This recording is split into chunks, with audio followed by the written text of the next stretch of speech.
yesterday we showed a little video clip of Jill Biden at the Arlington Cemetery ceremony where Joe Biden was giving a speech for Veterans Day. And the clip that we showed seemed to suggest that there was some frostiness between her and between Kamala, who was seated right next to her. But now we have the clip of when Kamala and Doug literally first sat down. And you guys, it wasn't just frosty. Jill freaking pretends that they don't even exist. The music. She's shaking. Yeah, she was talking to Anthony Blinken. She's like, "You are dead to me." She will not make eye contact. Oh my God. It's the greatest. It's so great. Listen, and I know that Doug Emhoff likes to smack women around, but my money's on Jill. I mean, like they made out before. Remember, like Doug and her made out at one of the State of the Union addresses. Yep. So and that relationship, love is lost. It is shut down. Yeah, and Jill could take him. I feel like Jill could really take him if there was a fight there. That was a death stare, man. Yeah, she means business.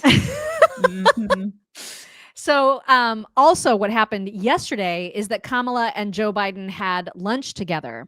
And because of all these new juicy rumors that have come out recently, which we'll talk about, Peter Doocy asked KJP whether or not that was awkward. And KJP did not like that. Today, a week after the election, President Biden and Vice President Harris had a private lunch.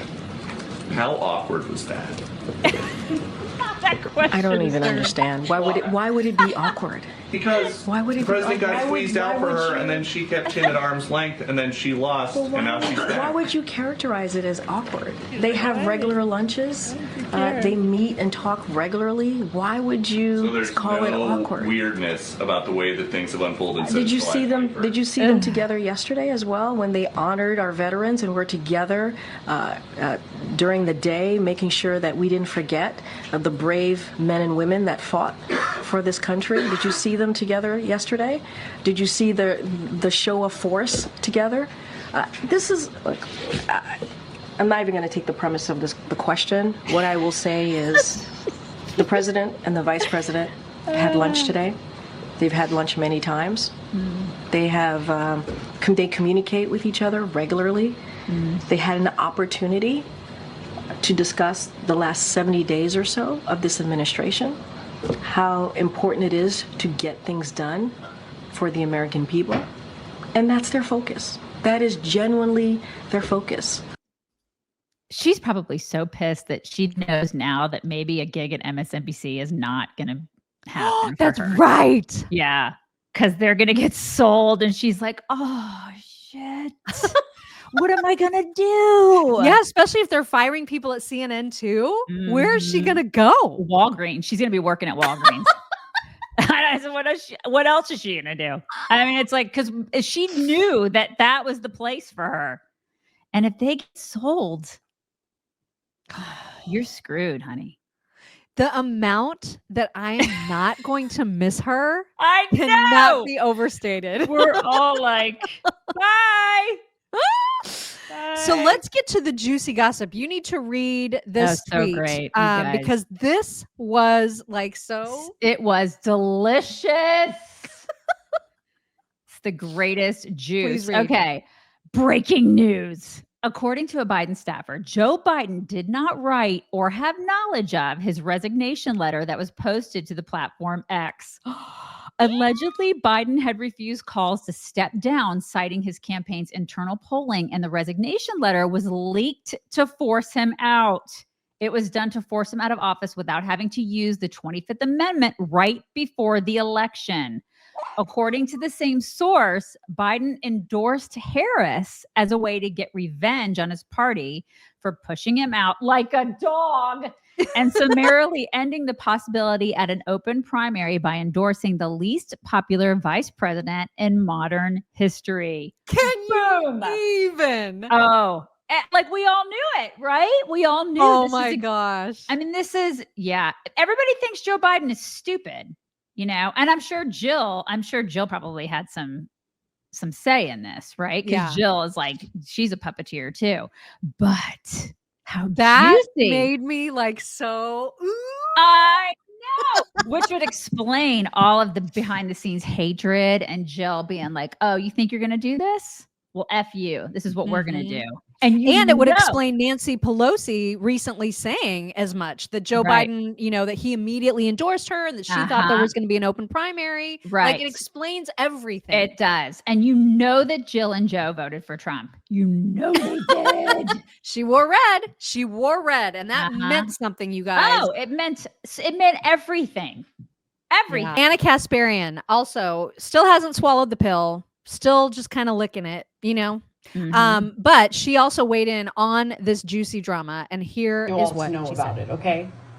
So we found out over the weekend, thanks to Nancy Pelosi's interview with the New York Times on their podcast, The Daily, that the plan was to get Biden to, step down from the re-election bid, and then they were all planning an open primary. But Biden, 30 minutes after he dropped out of the race, decided to endorse Kamala Harris as a middle finger to the Democratic Party. The other thing to know about Joe Biden is that their internal polling before he dropped out of the race indicated that if he stayed in the race, Donald Trump was going to win even more electoral college votes than he won against Kamala Harris. But they didn't care. Okay, he remained in the race until it was, in my opinion, already incredibly late. And so he set up Kamala Harris for failure. He set up the Democratic Party for failure. But I also want to be clear that the Democratic Party specializes in failure. They're incompetent, they're pathetic, and they lied to the American people and thought that they would get away with it. The cover-up on Biden's mental decline was very much real. And the fact that the party overall felt the need to lie to the American people and their own base goes to show you how little respect they have for their own voters. All right, last two things. Everything she said is true. Oh, damn. 100%. 100%. And when you lie, when you continually lie to people, that's one of the things that AOC touched on. And like a clip we played yesterday, people want authenticity. Well, they didn't deliver that. They haven't delivered that in decades. And so people are finally like, you know what? Enough. Yeah. Enough with you lying to us. Black men, Hispanic men. It's not even men. It's like Black people, Hispanic people, like all the people that they have been telling for years and years and years. Oh, we're helping you. We love you. Just the working class in general. They're just like, yeah, you're liars. You're just a bunch of liars. Have fun being elite and lie. This is just amazing. It's so fun and juicy. It's so fun. We shouldn't be enjoying it this much, but we are. I am enjoying the crap out of it. So much so. And yes, Joe Biden might have, with Jill's help, some cleverness, but he also is clearly in mental decline, as evidenced by what happened yesterday, which is that a reporter asked him, "Can you get a hostage deal done by the end of your term?"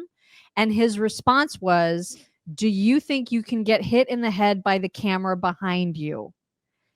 If you don't believe that happened, we have video. Because of course we do. Here it is. President Biden, do you think that you can get a hostage deal by the end of your term? You think you can get hit in the head by a camera behind you? All right. Yeah, I just think he doesn't care. He gives no Fs at this point. He just doesn't care.